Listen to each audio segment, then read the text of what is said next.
Welcome everyone to a new video, to a new blog. Thank you so much for being here. Let's begin. Today we turn to Latin America. We will be talking about what has happened in Bolivia in recent weeks. We will talk about what has happened since the elections that Luis Arce won, a member of the political party MAS. His inauguration and the riots created by right-wing groups. Welcome to your channel, My World Andino. Subscribe, activate the bell, share with others to grow our community.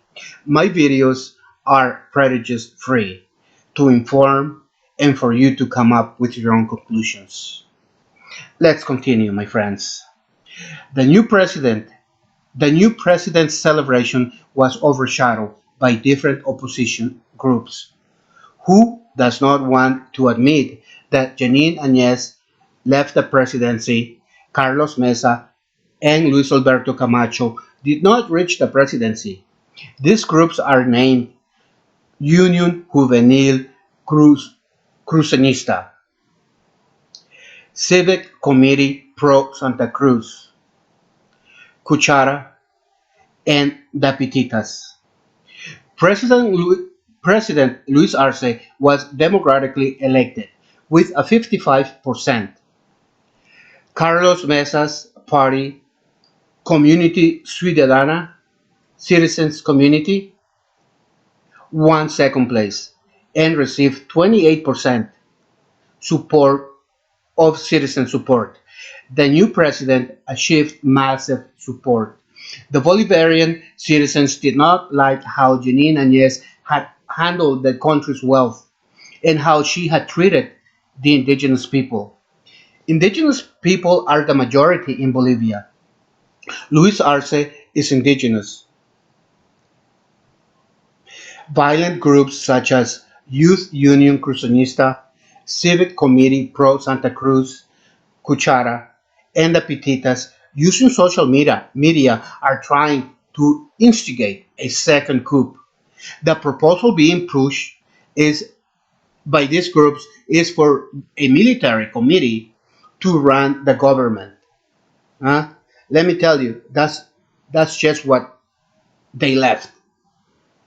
After the 11th month nightmare, the Bolivian citizens have lived and recently having chosen a team they trust.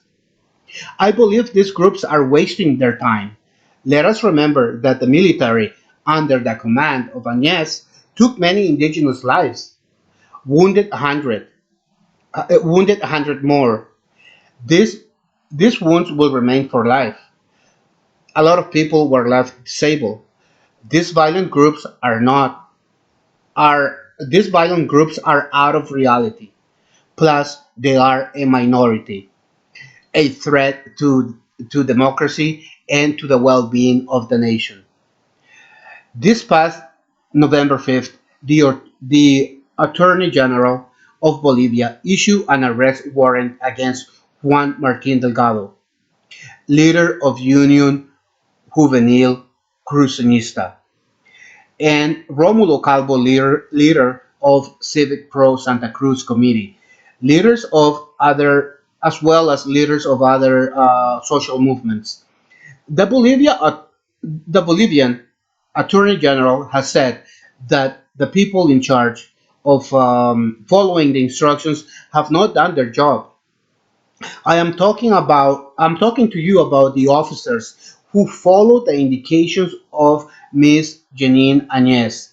She used these officers and military to trample on the constitution, leading Bolivia to the worst economic crisis in 14 years.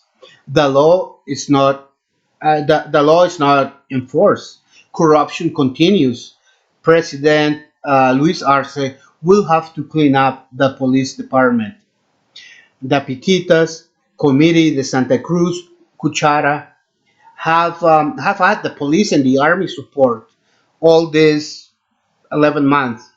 That is why they feel powerful and do not want to accept the results of the elections.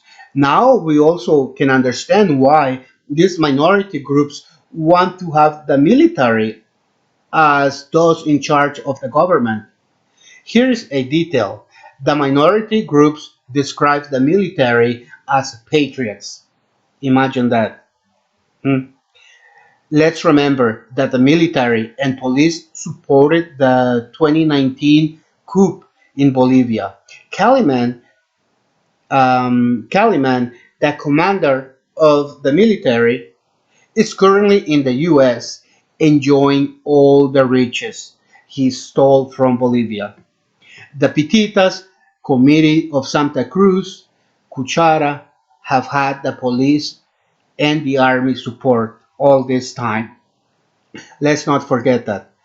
Asking that the military be entrusted to the government is like asking that Javier Garcia, the defense minister during Jeanine Añez's term, be in charge of the Bolivarian government. He was responsible for taking the army to the streets to arrest, intimidate, and harm hundreds of citizens.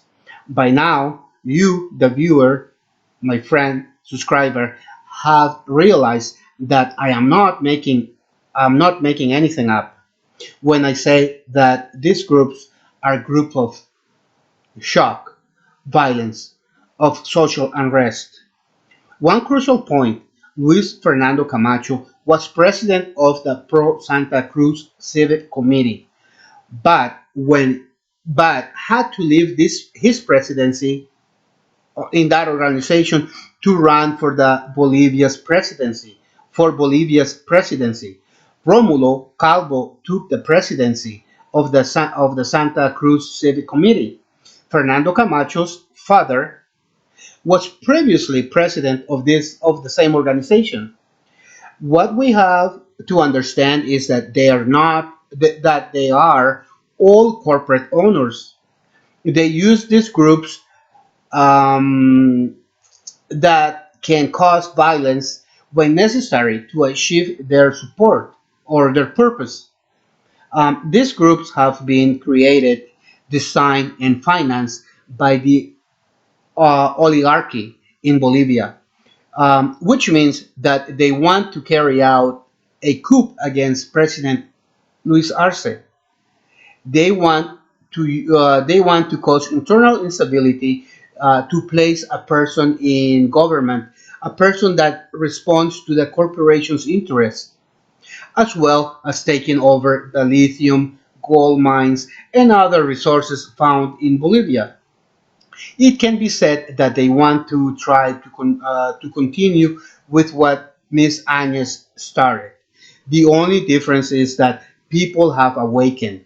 The youth are not going to be fooled a second time. These organizations, Union Juvenil Cruzonista and Civic Committee Pro Santa Cruz, Cuchara, and the Pititas, united, formed the coup against Evo Morales, jointly caused instability in the streets, burned houses, caused blockades, and looting. In this manner, creating a reason for Jeanine Añez to bring out the army, the police against the population. These groups also function as paramilitary. When they were part of the coup against Evo Morales, they used homemade bombs. The police have betrayed the country.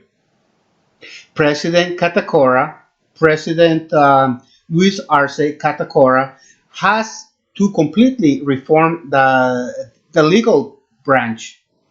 Those who were under the command of during the government of Jeanine Añez must leave, must be removed. I am not talking about a persecution, but the different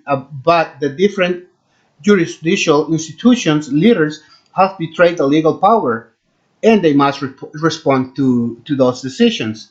In Mexico, Mr. Lopez Obrador did the same, not without the need for and without the need of persecution. The country of Mexico now has a military that and a judicial institutions that look after the well-being of the country. These groups will not stop trying to create instability. The good news is that there is an order of apprehension. Let it be clear that it's not a political persecution. The reality is that these groups are calling for confrontation, a crime against the nation. Their thoughts and actions are outside what is legal. An election took place. International overseers were present, and they confirmed everything took place according to the Supreme Electoral Tribunal guide.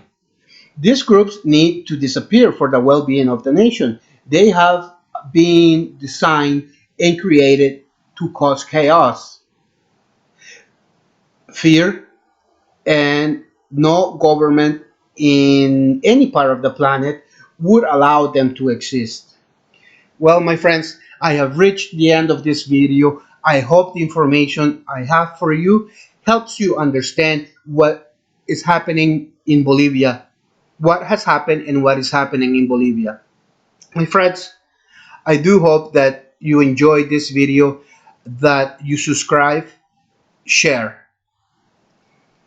Before I leave, I would like to remind you to help someone in your community, hmm? Because you might be the only one who does it. Okay? Until next video in a couple of days. Ciao, ciao for now.